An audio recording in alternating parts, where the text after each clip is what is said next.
ඒකද ඉස්සෙල්ලා කිව්වාගේ අපි ඉතා ඉක්මනින් ජීවන රටක් බවට ළඟදීපත් වෙනවා. ඒක සැකයක් නෑ. අපි ලෝකේ ඉස්සරහට පිම්මක් පයින්නවම තමයි. එහෙම පැනපු ලෝක රටවල් ගොඩක් තියෙනවා. අන්න ඒකට අපේ දරුවොත් අපි සූදානම් කරන්නට ඕනේ. ඒ දරුවන්ටත් ඒ ලෝකෙට යන්න අපි ඉඩ තියන්නට ඕනේ. ඉතින් පොඩි පොඩි බාධක ටිකක් තියෙන්නේ. ඉතින් මම ඉතාම ස්තුතිවන්තර දරුවෙකුට ඒ බාධක ඉවත් කරගන්න එතුමා මේ ගමට මේ ගේන නිල භාෂා අධ්‍යාපන වැඩසටහන. අනිවාර්යයෙන්ම ඔවුන්ට අපට වඩා දක්ෂ දරු පරපුරක් බිහි කරන්න ඔහුට ශක්තිය ලැබේවි. හිමින් ගමනක් මේ ගමන වේගෙන් යන්නේ නැහැ. හිමින් ගමනක් වෙයි. හැබැයි හිමින් ගමන ක්‍රමානුකූල ස්ථාවර ගියොත් අවුරුද්දක් දෙකක් යනකොට ඔබට පේනේවි මේ ගමේ ඉන්න හැම දරුවන්ටම කතා කරන්න පුළුවන්. භාෂාව ඉංග්‍රීසි භාෂාව කතා කරන්න පුළුවන්. ඒතර අමාරු දෙයක් නෙවෙයි. ඒකට පුංචි කැම්ප්ස් කඳවුරු කියන්න පුළුවන්. මම හිතන්නේ මෙතුමන්ගේ ආයතන වල කඳවුරු පවත්වනයි කියලා ආරංචියක් තියුණා. ඉතින් ඒක සමානකට ගමෙත් පවත්වන්න පුළුවන්. ඒ කඳවුරු පවත්වලා මේ ළමයි ඉතාම ඉක්මනට ග්‍රහණය කරලා ඊට පෙතර ළමයි කතා කරනකොට අවට ගම්වල ළමයි ටික මෙහාට එන්න පටන් ගන්නවා. මොකද ප්‍රතිඵල පේනකොට අනිත්‍යයට තේරෙනවා මේක කරන්න පුළුවන් වැඩක්. මේක බැරි වැඩක් කියලා හිතාගෙන හිටියොත් තමයි මේක බැරි වෙන්නේ. මූලික දේ තමයි පුළුවන් වැඩක් කියලා හිතන්නේ. එතුමට කරගන්න පුළුවන් නම් අනිත්‍යයට කරන්න පුළුවන් නම් මේ අපේ රත්නායක මහත්මයාලා ලංකාව පුරා මේක ඔප්පු කරලා තියෙනවා නම් අපටත් කියන එක විශ්වාස කරගන්න. අර කියනවානේ බුදුහාමර කියනවා එහි පස්සිකෝ කියන්නේ. ඇවිත් බලන්න කියලා. කල්ැතුව විවේචනය කරගෙන ඉන්න නැතුව ගිහිල්ලා බලන්න ඕන. අපි අත්දැක බලන්න නැතුව මේක හරියයිද නැද්ද කියලා ශාස්ත්‍රයෙන් හිටියොත් කවදාවත් කෙරෙන්නේ නැහැ. වැඩේ කරලා ඉවරලා කරපු අත්දැකීම් තියෙනවා. ඒවත් පදනම් කරගෙන එයි පස්සිකෝ තමයි. ඇවිල්ලා බලන්න. ඒකින්ද අපි ධනකට අපි දෙන්න ඕන පොඩි අභියෝගයක්. අපි චැලෙන්ජ් එකක් දෙන්නට ඕනේ. ඔප්පු කරලා පෙන්වන්න ඕනේ. මාස 6කින් ඔබ කොතනද ඉන්නේ? අවුරුද්දකින් මේ ළමයි කොතනද ඉන්නේ? අපේ ටාගට් එකක් දුන්නොත් ඒ ටාගට් එක ඇචීව් කරොත් අනිවාර්යයෙන්ම අපිට පුළුවන් විශ්වාසයක් තියන්න ඉදිරි කාලේ තේරම කරන්න පුළුවන්. ආරම්භය අමාරු තමයි. හිමින් තමයි ගමන. හැබැයි හිමින් ගමන ගියාට ඒක ස්ථාවරයි. හැම දවසක්ම අලුත් දෙයක් ඉගෙන ගන්නවා. මේ අපි නොයෙකුත් විදිහ ක්‍රම තියෙනවා. ඒකින්ද අද ළමයින්ට උගන්වන්නේ ඉගෙන ගන්න හැටි විතරක් නෙවෙයි ළමයින්ට වැඩක් කරන්න ඉගෙන ගන්න ඕනේ. ළමයි ගුණවත් දරුවෝ බවට පත් වෙන්න ඕනේ. ඒ වගේම ළමයින්ට තියෙන ලොකු ඉලක්ක, ලොකු සිහින තියෙන්නට ඕනේ. අනේ සිහින ඇති කර ගැනීම ඉතාම වැදගත් වෙනවා. දැන් අපි මම ධනාත්මක මනෝවිද්‍යාව ගන්න කෙනෙක්. දැන් අපි කියනවා මගේ හීරෝ කෙනෙක් බිහි කරන්න කියලා. හීරෝ කියන්නේ වීරයෙක් කියන එක. මේ හීරෝ කියන වචනේ හතර හැදලා තියෙන්නේ ඉංග්‍රීසි අකුරු හතරකින්. ඒ හතර තමයි අපි කියන්නේ පොසිටිව් සයිකොලොජිකල් කැපිටල් කියන්නේ. ධනාත්මක මනෝවිද්‍යාව ප්‍රාග්ධනයක් හැම දෙනාම දැන් ලෝකේ බලාපොරොත්තු වෙනවා. හැම ළමයෙක් තුළ මේ ගුණාංගය අපි ඇති කරන්න ඕනේ. ඊට පස්සේ පුතුමා ඉස්කෝලේ ළමයි තුළ මේ හීරෝ කෙනෙක් බිහි කරන්න ඕනේ. මේ හීරෝ කෙනෙක් කියන්නේ අපූර්ව දෙයක් නෙවෙයි.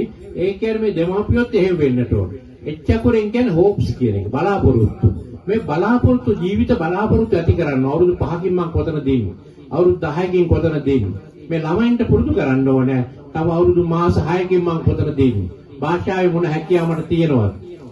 ඒ වගේ බලාපොරොත්තු ඇති ජනතාවක් වෙන්න ඕන. රටකට බලාපොරොත්තු තියෙන්න ඕන. පවුලකට බලාපොරොත්තු තියෙන්න ඕන. පුජ්‍යලයකට බලාපොරොත්තු තියෙන්න ඕන. තව අවුරුදු 3කින් මම කොයිතරම්ද ඉන්නේ මේ සාමාන්‍ය පෙර මට්ටම විතර ළමයි ඉන්න ඕන. තව අවුරුදු 5කින් මම විශ්වවිද්‍යාලේ ඉන්නට ඕන. මේ කාලේ වෙනකොට මම විශ්වවිද්‍යාලයෙන් පිට වෙන්නට ඕන. ගෙයක් හදන හිතන්න ඕන මම ඉදිරි කාලේදී අපේ ගෙදරට තව එක කාමරයක් හරි ගන්නට ඕන. එහෙනම් අපි බලාපොරොත්තු ඇති දෙනකොට තමයි ජීවත් වෙන්න ආසාවක් තියෙන්නේ. හෝප්ස් කියන එක තියෙන්න ඕන. අපි එහෙම නෙවෙයි උපේනවා වේදම් කරනවා හැමදාම බලාපොරොත්තු කඩ වෙලා ඉන්නේ. එහෙම නැතුව බලාපොරොත්තු ඇති කරගන්න ඕනේ. ඒක විෂය තුනක් ඇති කරගන්න පුළුවන්. උගන්න විෂයනුත් ඒක දෙන්න පුළුවන්කමක් තියෙනවා. අනිත් එක තමයි මම කෝ මේ හෝප්ස් හීරෝ කියන එකේ ඊයකුරේ කියනවා එෆිකසි කියලා සෙල්ෆ් එෆිකසි කියලා. ස්වයං සඵලත්වය. මහණන් මම මෙච්චර දක්ෂයි. මට හපංගම තියනවා කියන ආකල්පේ ළමයින්ට දෙන්නට ඕනේ. ඒ ආකල්පේ දෙන්න මම දන්නවා ධනසේකර මහත්තයාට ඒ හැකියාව තියෙයි. එතුමා ටික ඔබේ දරුවන්ට ඔවුන් දක්ෂයි කියලා ඔප්පු කරાવી. ඒ කර්තව්‍ය ළමයින්ට ඇති කරන්න ඕනේ. එතකොට ළමයි ඕන තැනක ගිහිල්ලා බාර ගන්න වැඩ බාර ගන්න කැමති වෙනවා. මට මේ වැඩේ කරන්න පුළුවන්. මන් තුළ මේ දක්ෂතාවය තියෙනවා. මට බැහැ කියන ආකල්ප වෙනුවට මට පුළුවන් කියන ආකල්පේ ළමයි තුළ ඇති කරන්නට ඕන. අනිත් ආරකුරෙන් කියනවා රිසිලෙන්සි කියලා. රිසිලෙන්සි කියන්නේ ඔරොත්තු දීම. වැටි නැගිටීම. වැටුණත් නැවත නැගිටින්න ඕන. දැන් අපේ රට අපි බංකොලොත් කියලා කිව්වොත් බංකොලොත් වලින් නැවත ගොඩ එන්නේ කොහොමද? අපි හැමදාම දුප්පත් කිය ඉන්නවා වෙනුවට අපි පොහොසත් වෙන්නේ කොහොමද? සාර්ථක වෙන්නේ කොහොමද? අපි නැවත නැගිටින ක්‍රමයක් හිතන්නට ඕන. එහෙම නොහිතයි කියොත් එහෙම ඔතනම තමයි. වැටුණට කමක් නැහැ. ආපහු නැගිටින්න ඕන. ඔරොත්තු දෙන්න පුළුවන්කම තියෙන්න ඕන. අනිත් එක තමයි සුභවාදී වෙන්න ඕන. ඔප්ටිමිස්ට් කියනවා. එතකොට ඔප්ටිමිස්ට් කියන්නේ සුභවාදී කෙනෙක් වෙන්නට ඕන. මෙන්න සුභවාදී ලක්ෂණ තියෙන හැම දෙයකම හොඳ බලන්න ඕන. දැන් අද මෙතෙන්ට ආව නම් මෙතන තියෙන යහපත් දේවල් බලන්න. මෙතන හොඳ දේවල් බලන්න. කොච්චර හොඳ දේවල් අපි ලංකාවේ ඇතිව තියෙනවා. අපි නොදන්නවට මේ ගම්වල කොච්චර දේවල් තියෙනවා. කොච්චර දේවල් වෙනවද? දැන් මෙතුමා කිව්වා ඒගොල්ලෝ ගම් 200ක් මේව සම්බන්ධ කරගන්න.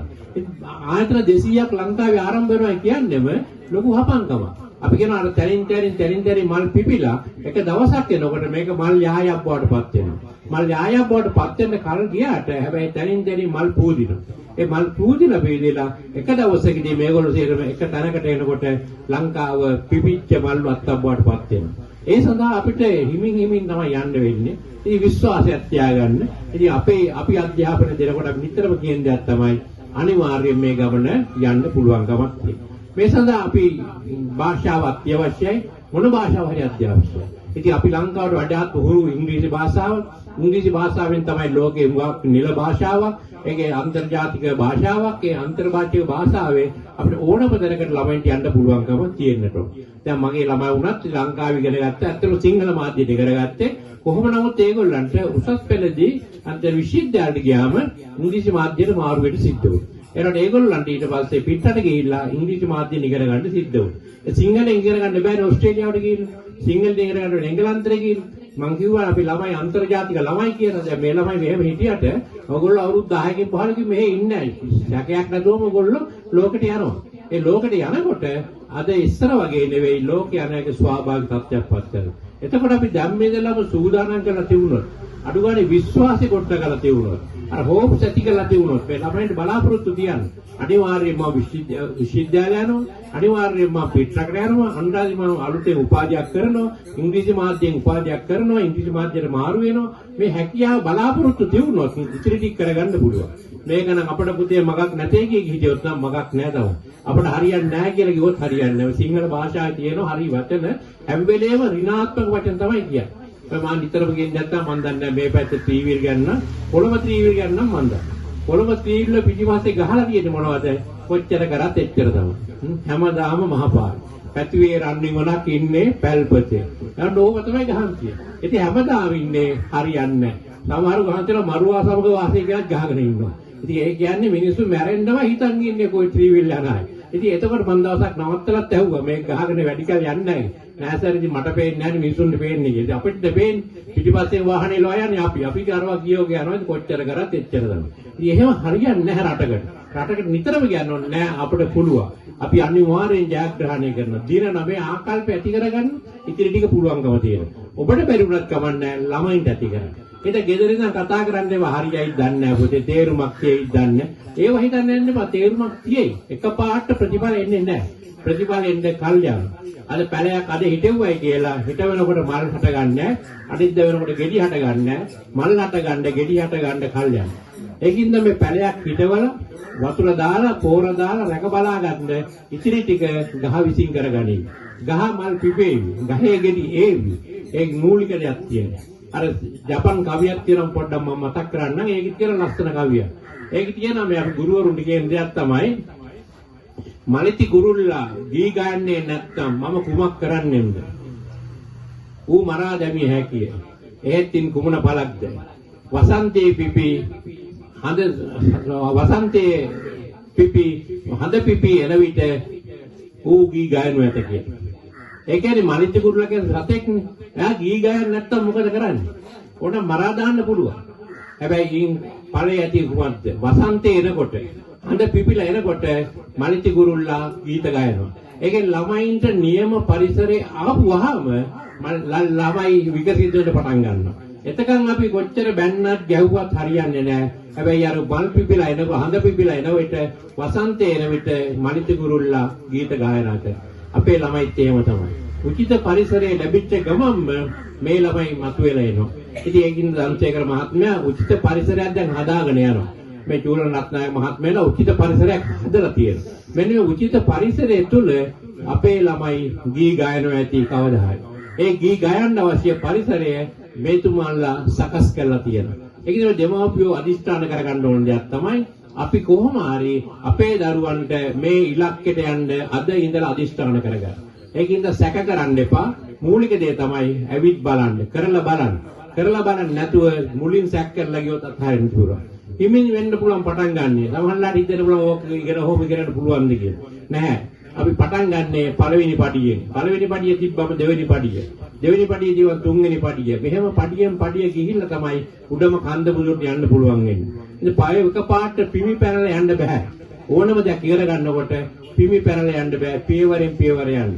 හිමින් හිමි යන්න. ස්ථාවර වෙන්න.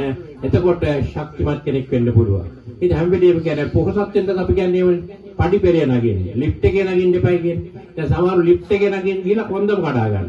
ඒකද පඩි පෙරේ නැග්ගොත් උඩටම යන්න පුළුවන්කම තියෙනවා. ඒ මේ ළමයින්ටත් පුරුදු කරන්න හිමින් හිම පඩි පෙරේ යන්න. අයියට වැඩිය අද එක වචනයක් ඉගෙන ගන්න. අදට වැඩිය හෙට වෙනකොට තව වචන ඉගෙන ගන්න. මම ඒක ලස්සනට මට අදහසක් ආවා. මට මතක් වුණේ දැන් ඒක ලෝකේ ඉන්න ඉතාම ජනප්‍රිය මේ හත් භාෂා මේ ගෙන්නා මේ මැතිව් රිකාඩ් කියලා. නම මැතිව් රිකාඩ්. මැතිව් රිකාඩ් කියන්නේ ලෝකේ සතුටින්ම ඉන්න පුජ්‍යලයා කියලා. ඉතින් එතුමා තමයි දලයි ලාමාගේ මේ භාෂා පරිවර්තක. හාමුදුරුවම ඒ ලෝකේ ඉන්න සතුටින්ම ඉන්න පුජ්‍යලෝ තේරුවම අන්තිමට තේරුනේ මැතිව් රිකාඩ්. එතකොට එයාගෙන් ඇහුවා එක කෙනෙක් කොහොමද යා හිතට භාෂා පරිවර්තනය කරන්නේ. දැන් දලයි ලාමා එයාගේ භාෂාවෙන් ටිබෙට් භාෂාවෙන් කතා යනවා. ඊළඟට එයාගේ පරිවර්තක ඒ වේගෙම පරිවර්තනය කරනවා. ඉතින් සමහර විනාඩි 15ක් විතර මෙයා කතා කරාට පස්සේ අර විනාඩි 15ක් පරිවර්තනය කරනවා. ඉතින් මේක අහගෙන හිටපු එක මහාචාර්යයෙක් කිට්ටු කරලා හරි ફોකස් කියන පොතේ මේක තියෙන්නේ. එතුමා අහනවා කොහොමද ඔයා මෙච්චර විතර මේ පරිවර්තනය කරන්නේ? එයා කියනවා නෑ මම ඔය කියනවා තේරෙම මාත් දන්නවා. ඒකින්ද එතුමා කියනවා මටත් පුළුවන්. ඇත්තට මම පස්සේ කල්පනා කරා දැන් මහා මංගල සූත්‍රයෙන් හාමුදුරුවෝ දේශනාවක් කරොත් ඒ හාමුදුරුවෝ කියපු දේවල් මාත් මහා මංගල සූත්‍රයෙන් මටත් කියාගෙන යන්න පුළුවන්. ඉතින් ඒ පාර එතුමා අහනවා කොහොමද ඔය ටිබෙට් භාෂාව ඉගෙන ගත්තේ? ඒක තමයි මට වැදගත් වෙන්නේ. එතුමා කියනවා දැන් මම ටිබෙට් භාෂාව ප්‍රංශ ජාතිකේ ඉස්සෙල්ලා මට දුන්නා එක වාක්‍යයක්. පළවෙනි දවසේ ඇවිල්ලා ඒ වාක්‍ය මම එදා දවසේම එක වාක්‍යයක්. ඒ වාක්‍යය කියලා හවසට මට ඒ වාක්‍ය ආපහු ඇවිල්ලා කියන්න ඕනේ. හෙට උදේට මම ආපහු අර ඊයේ කියපු වාක්‍ය කිව්වම තව වාක්‍යයක් දෙන්න. ඒතර වාක්‍ය දෙකයි. දැන් එදා දවසේ මේ දෙවෙනි වාක්‍යය ඉල්ලා එදා හවසට වාක්‍ය දෙකම කියන්නට ඕනේ. ඊළඟට තුන්වෙනි දවසේ උදේට ওই වාක්‍ය දෙකම කියන්න. තුන්වෙනි දවසේ තව වාක්‍යයක් දෙන්න. ඒතර ඒ වාක්‍ය එදාට පාඩම් කරලා එදා හවසට වාක්‍ය තුනම කියන්න ඕනේ. හතරවෙනි දවසේ අර වාක්‍ය තුනම කියන්න ඕනේ. මෙහෙම මාසයක් කරනකොට මම වාක්‍ය 30ක් කටපාඩමේ කියන්න ඕනේ. 31 ඉඳනකොට අර 30ම කියලා තමයි 31 කියන්න වෙන්නේ. එහෙම මාස දෙකක් විතර කියනකොට මම සේරම භාෂාව ඉගෙනගෙන ඉවරයි කියන්නේ. ඒ කියන්නේ හැගේ කටපාඩමෙම තමයි. මේ කටපාඩම් කිරීම අත්‍යවශ්‍යයි. මොකද දැන් මනෝවිද්‍යාඥයෝ දැන් අඳුරගෙන තියෙනවා මේ කටපාඩම් කරනකොට මොලේ එක කොටසක් තියෙනවා ඒක කොටස ශක්තිමත් වෙනවා. ශක්තිමත් වුණාට පස්සේ ඉතිරි ටික ලේසියෙන්ම කටපාඩම් වෙනවා. ඒගොල්ලෝ අහුවලාදී දොඩපටලාවට ආවනේ ගල්මංගොඩ මහත්මයා. ඒගොල්ලෝ කවුරුත් දන්නවනේ. දැන් ගල්මංගොඩ මහත්තයාට භාෂා දෙක තුනක් ඉතා වේගෙ හොඳට කතා කරන්න පුළුවන්. මම දවසක් ඇහුවා ඔතුමා කොහොමද ඔක පාඩම් කරන්නේ? කොහොම එයා කිව්වා දැන් මම පාඩම් කරන්නේ නැහැ. මම පුංචි කාලේ පාඩම් කරා. පුංචි කාලේ පාඩම් කරලා දැන් මම එක සැරයක් කියවම නිකම්ම තේරෙනවා. අර මුල් අදියට තමයි අමාරු. මුල් ටික තමයි පාඩම් කරන්න තියෙන්නේ. ඊට පස්සේ කියනකොට නිකම්ම ග්‍රහණය වෙනවා. ඒකින්ද මට එක අමාරුවක් වුණ නැහැ. ඔය මැතිව් රිකාඩ් කිව්වෙත් ඒක තමයි. ඒතර ඉංග්‍රීසි ඉගෙන ගන්නකොට ඕක තමයි සරලම ක්‍රමය. කටපාඩම් කරගෙන යන්න. ඒ කටපාඩම් කරන මුලේ කොටසක් වැඩෙනවා. දැන් ඒක ළඟදී හොයාගෙන තියෙනවා මේ පරිශනාවක් කරලා තියෙනවා. එංගලන්තයේ හිටු මේ 3 wheel driver ටැක්සි කාර්. මේ ටැක්සි කාරයෝගේ මොලේ එක කොටසක් වැඩියෙන් වැඩිලා තියෙනවා.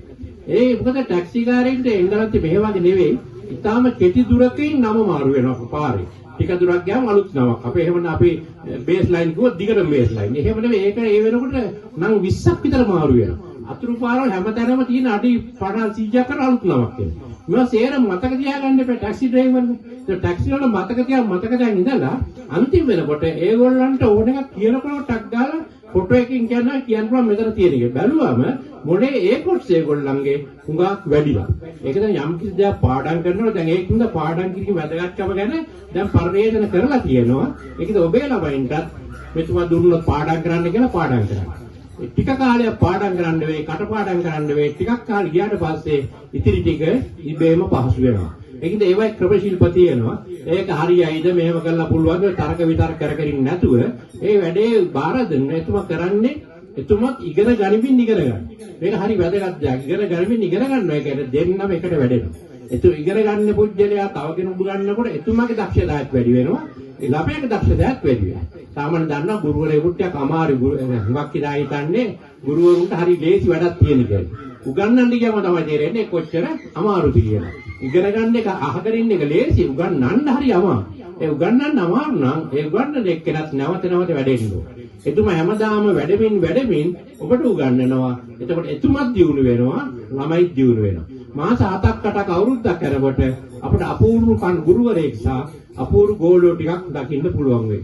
ඒ සඳහා අපිට මහන්සියෙන් කැපවීමෙන් බලාපොරොත්තු වෙන්න තියන්න ඕනේ. ඒකිට මම නිරන්තරයෙන් මේ අදාපු නැතිවරක් කියන්නේ.